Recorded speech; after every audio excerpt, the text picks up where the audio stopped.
6 jogadores de futebol ruins que fizeram gols históricos, aqueles gols que salvaram o time do rebaixamento, ganharam um campeonato histórico e coisas desse tipo.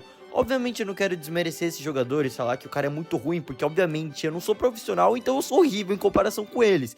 Mas vale ressaltar que no mundo do futebol, em comparação com os grandes craques que a gente tem, e o que a gente está acostumado a ver, que geralmente são esses grandes craques que decidem, são jogadores que não tiveram muito protagonismo, porém em momentos muito importantes, pela primeira vez, até em alguns casos a única vez na carreira deles, eles conseguiram fazer gols históricos.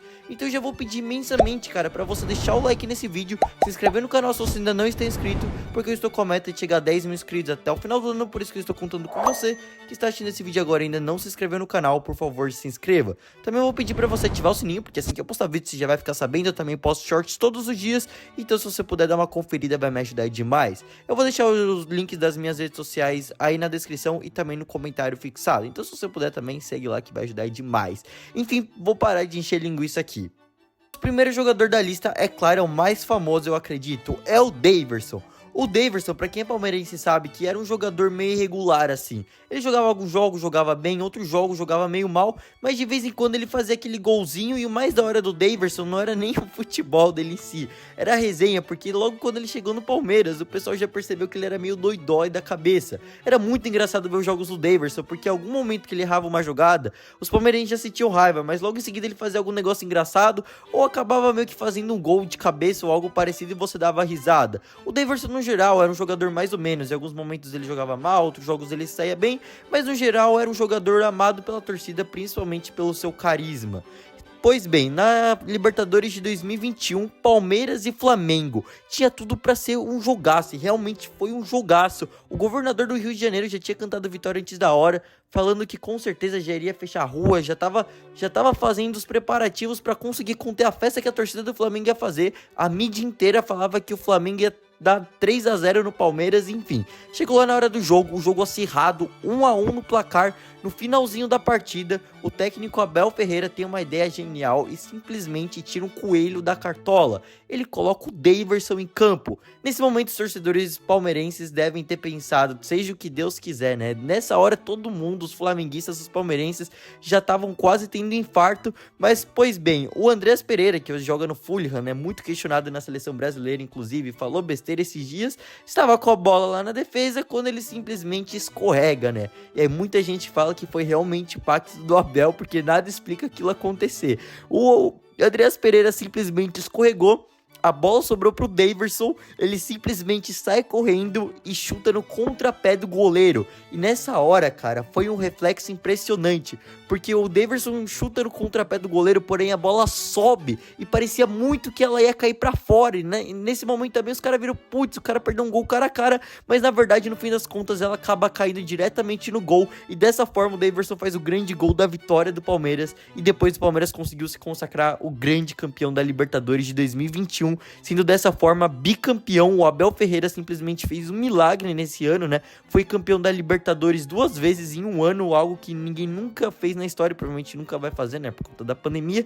E de qualquer forma, essa final também trouxe pra gente uma cena muito cômica, que foi o Daverson simulando uma falta que o próprio juiz fez nele. Em falar em Palmeiras, tem outro jogador do Palmeiras que era meio ruim, inclusive pior que o Daverson, e que também fez um gol histórico. Eu tô falando do Breno Lopes. Libertadores de 2020, Palmeiras e Santos fizeram 2 campanhas históricas e chegaram na final. Uma final que tava com um gostinho diferente, porque tava no meio da pandemia, todo mundo trancado em casa, mas de qualquer forma era um grande clássico. Palmeiras e Santos, e o Palmeiras tinha acabado de demitir um técnico, o Abel Ferreira tinha recém chegado, mas de qualquer forma foram pro jogo. Foi um jogo meio chato em comparação com o Flamengo e o Palmeiras, né? Pra ser honesto, chato não, né? Foi muito chato o jogo, mas de qualquer forma, novamente, o pacto do Abel acontece. O cara cruza na área e o Breno Lopes consegue fazer o gol de cabeça, tira a camisa, a torcida vai à loucura, e desde 1999 o Palmeiras consegue ganhar a sua Bilibertadores, um título histórico para os palmeirenses.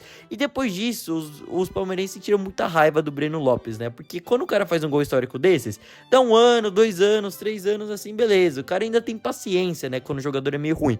Mas o Breno Lopes tá 4 anos no Palmeiras já, né? Acabou saindo esse ano, e depois dessa Libertadores ele nunca representou faltou muito. Ele teve alguns momentos bons, alguns jogos bons, mas nunca foi muito decisivo depois desse jogo, e de qualquer forma ele só ficou no Palmeiras todo esse tempo, muito por conta da gratidão que a torcida do Palmeiras sentiu por ele. Mas enfim, foi um jogador bom, um jogador que não teve grandes momentos no Palmeiras, mas de qualquer forma fez o gol da vitória da Libertadores de 2020, então vai ser sempre lembrado pelos palmeirenses. Agora indo para a Europa, a gente tem o Joselu. Obviamente, o Joselu é um jogador europeu, foi convocado para a seleção da Espanha, mas assim, ele foi pro Real Madrid mais como uma falta de um camisa 9, né? O Ancelotti precisava de um camisa 9, porque o Benzema meio que saiu de última hora para a Arábia Saudita, eles estavam precisando muito de um jogador nessa posição, então eles foram atrás do Joselu, né? Um jogador relativamente barato, um jogador sem muita mídia, tanto é que ninguém falava muito dele antes dele ir pro Real Madrid. Ele jogava no time mediano da Espanha e acabou indo parar no Real Madrid. Um fato interessante é que alguns anos antes, lá em 2018, o Joselu foi assistir a final da Champions League com seu pai, né? Tirou uma foto como torcedor e anos depois ele teria ganhado ela como jogador. Olha como o futebol é louco. De qualquer forma, o Joselu começou a temporada no Real Madrid, ele geralmente era reserva, entrava lá, fazia alguns gols, mas de qualquer forma nunca teve destaque na temporada, até que chegou nas quartas de final contra o Bayern de Munique. Primeiro jogo 2-2 no agregado, a volta no Santiago Bernabéu. Afonso Davies faz um gol aos 66 do segundo tempo, nessa hora a torcida do Real Madrid estava com medo, ainda mais porque chegou no finalzinho e o Real Madrid não tinha conseguido empatar o jogo e tudo indicava que o Bayern iria conseguir passar de fase.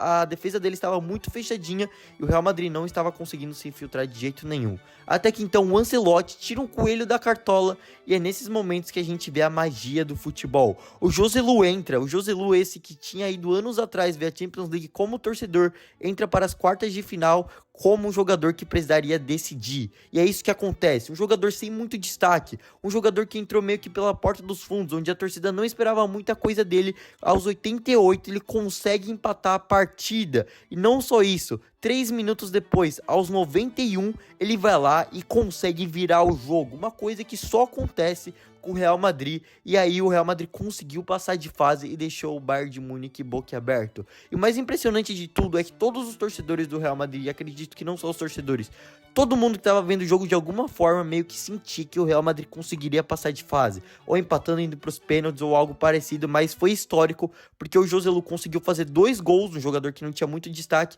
fez o Real Madrid passar de fase, foi campeão da Champions League, virou ídolo do clube e simplesmente foi para a Arábia Saudita ganhar muito dinheiro.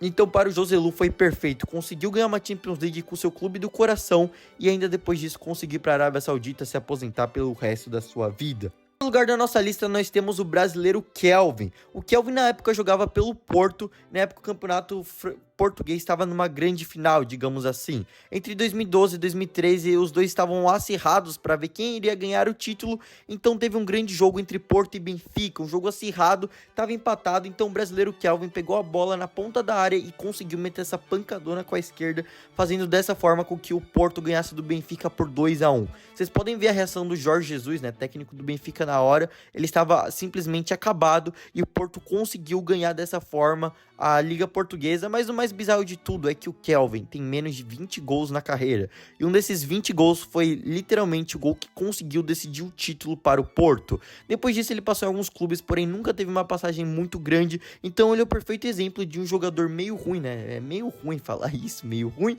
mas de qualquer forma um jogador que nunca teve muito destaque, um atacante que teve menos de 20 gols na carreira, porém um desses gols conseguiu decidir um campeonato português, e os torcedores de Porto com certeza têm um grande carinho por ele.